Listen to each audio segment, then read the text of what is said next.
नमस्कार दोस्तों। तो दोस्तों आज की वीडियो में हम जानेंगे वात पित्त कफ के गुणों के बारे में। तो दोस्तों वात पित्त कफ के गुणों के बारे में जानना क्यों आवश्यक है? क्योंकि हमारे शरीर में जितनी भी बीमारियां होती हैं वो सारी किनसे जुड़ी है? वात पित्त और कफ के से ही जुड़ी है। किसी भी चीज का बढ़ना आवश्यकता से अधिक या फिर कम होना यानी कि वात पित्त कफ का असंतुलन होना ही बीमारियों का सबसे बड़ा कारण होता है। तो चलिए जानते हैं इसके बारे में कि वात पित्त कफ के गुण कौन कौन से हैं और उनके हमारे शरीर में क्या प्रभाव पड़ते हैं। देखिए, सबसे पहले हम बात करते हैं वात के बारे में। जैसे नाम से ही हमें मालूम हो रहा है क्या, ये वायु और आकाश के मिलन से बना है। ठीक है, वायु यानी कि आकाश यानी कि खुला स्थान, और वायु को आप सभी जानते हैं। ठीक है, वायु और आकाश के मिलन से बना है। अब देखिए जो इसके गुण है, ये क्या करता है? गति और गतिविधियों को नियंत्रित करता है। ठीक है, इसका काम क्या है? गति और गतिविधियों, यानी कि हमारे शरीर में जो भी गति वाली चीजें हैं वो ये वात का काम है। अब इसके गुण क्या है? सबसे पहला इसका सूक्ष्म यानी कि सूक्ष्म जो स्तर पर ये कार्य करते हैं, यानी कि जो बिल्कुल शरीर के अंदरूनी जो यानी कि जो हमारा ब्लड है उसको गति प्रदान करने का, उसको सूक्ष्म लेवल पर नस नाड़ियों में गति प्रदान करने का जो कार्य है वह कौन करता है? वात। आगे है इसका गुण है शीतल, यानी कि इसका स्वभाव कैसा होता है? ठंडा इसका स्वभाव होता है। तीसरा है रुक्ष, यानी कि रूखा। जैसे हमारी त्वचा रूखी रूखी हो जाती है तो वह किसके कारण होती है? यानी कि शुष्कता बढ़ाता है। यानी कि वात जब बढ़ जाता है हमारे शरीर में तभी हमारी त्वचा कैसी होती है? रूखी रूखी हमारी त्वचा हो जाती है। अगला है चल, यानी कि यह गतिशील होता है, हमेशा गतिशील रहने वाली, यानी शरीर को भी गति प्रदान करता है। जैसे आपने सुना होगा ना, जैसे कि कोई भी फिक्स नहीं है कि कभी भी रुकता नहीं है, यानी कि चलायमान रहता है हमेशा।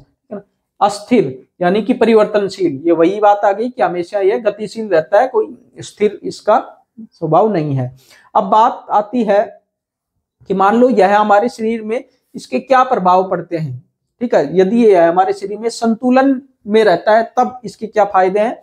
तो ये रचनात्मकता को बढ़ाता है, ऊर्जा प्रदान करता है और मानसिक स्पष्टता लाता है। ठीक है, जब यह एक संतुलन में रहता है। और जब यह शरीर में असंतुलन हो जाता है इसका, यानी कि कमी अधिक हो जाता है, तो क्या हो सकता है? चिंता हो सकती है, अनिद्रा की समस्या हो सकती है, त्वचा की शुष्कता की समस्या हो सकती है, कब्ज की समस्या होती है। तो ये सारी समस्याएं, कहीं भी शरीर में दर्द हो सकता है, तो ये सारी समस्याएं के कारण होती हैं? वात की जो भी समस्याएं, इसके कारण, वात के असंतुलन के कारण ये सारी समस्याएं पैदा होती हैं। तो चलिए अब बात करते हैं पित्त के बारे में कि पित्त क्या होता है। पित्त किसके मिलने से बना है? अग्नि और जल। जैसे कि आप जानते हो कि हमारा जो पूरा शरीर है वो 5 तत्वों के मिलने से बना है, पृथ्वी, अग्नि, जल, वायु और आकाश। ठीक है, और उन्हीं के कुछ संयोग से ये वात, पित्त और कफ बने हैं। तो पित्त में क्या आ गया? अग्नि और जल। तो देखिए इसका जो काम है क्या है? पाचन को नियंत्रित करना, चयापचय यानी कि मेटाबॉलिज्म या फिर ऊर्जा उत्पादन, ये सब इसके कार्य हैं, पित्त के कार्य। इसके जो गुण है, उष्ण यानी कि यह गर्म स्वभाव का होता है, तीक्ष्ण यानी कि यह तीव्र होता है, द्रव तरल प्रवृत्ति को बढ़ाता है। अगला है अम्ल, यानी कि अम्लीय प्रकृति का होते, यानी कि एसिडिटी वगैरह सब, यानी कि वात पित्त का संतुलन हो जाएगा तो हमारे शरीर में एसिडिटी वगैरह की समस्या हो जाती है। स्निग्ध यानी कि तैलीय यानी चिकनाई। लघु यानी कि हल्का होता है। अब देखो इसके हमारे शरीर में संतुलन या फिर असंतुलन पर क्या प्रभाव पड़ते हैं। जब यह संतुलन में रहता है तो पाचन शक्ति बढ़ाता है, बुद्धि और सांस को बढ़ाता है। ठीक है ना।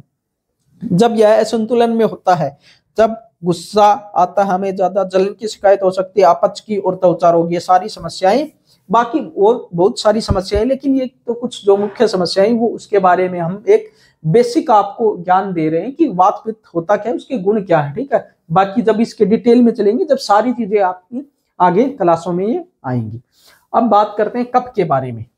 कफ क्या होता है? जल और पृथ्वी तत्व के मिलने से, यानी कि यह भारी होता है। ठीक है, स्थिरता, यह क्या काम है इसका? स्थिरता लाना, चीकना और शरीर को संरचना प्रदान करना, किसका कार्य है? कफ को। जैसे पृथ्वी आधारभूत हम शरीर मानते हैं उसी हिसाब से। यह गुरु यानी कि भारी होता है। शीतल, यह ठंडा होता है। स्निग्ध यानी कि तैलीयता और चिकनाई भरा होता है। मंद, धीमा होता है। और स्थिर यानी कि धीमा कह सकते हैं, मृदु, कोमल और मुलायम होता है।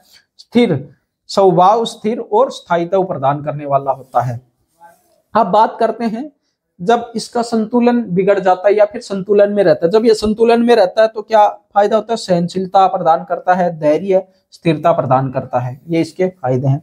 और जब इसका असंतुलन हो जाता है हमारे शरीर में, जब शरीर में सुस्ती आ जाएगी, मोटापा बढ़ जाएगा, सर्दी खांसी की समस्याएं ज्यादा होने लग जाएगी, शारीरिक रूप से शारीरिक जड़ता हो जाएगी, ठीक है ना। तो ये सारी समस्याएं इसके कारण होती हैं। तो दोस्तों जो भी हमारे शरीर में जो बीमारियां होती हैं वो सारी किसके कारण होती हैं? वात पित्त कफ के असंतुलन के बारे में। और जब हमारे में किसी भी बीमारी का उपचार करते हैं तो हम देखते हैं कि हमारे शरीर में कौन सा दोष बढ़ा या घटा हुआ है, और उस दोष को हम संतुलन में लाने की कोशिश करते हैं। जब वह दोष संतुलन में आ जाता है, यानी कि जब तीनों दोष संतुलन में आ जाते हैं, तब हमारी जो भी बीमारियां हैं वह ठीक हो जाती हैं। तो इस हिसाब से हम बीमारियों का उपचार करते हैं। आगे ये सारी चीजें आपको पढ़ाई जाएंगी, आपको चिंता करने की कोई भी जरूरत नहीं है। तो दोस्तों यदि आपको वीडियो पसंद आई तो वीडियो को लाइक व शेयर अवश्य करिए। और यदि आपका कोई भी क्वेश्चन हो ना किसी से भी रिलेटेड या फिर किसी भी बीमारी से रिलेटेड, या फिर आपको किसी भी बीमारी पर भी वीडियो चाहिए, तो आप लोग कमेंट अवश्य करें, हम उस पर आपको वीडियो अवश्य देने की कोशिश करेंगे। तो दोस्तों मिलते हैं अगले वीडियो में कुछ नई जानकारियों के साथ, तब तक बने रहेगा हमारे साथ। जय हिंद, वंदे मातरम।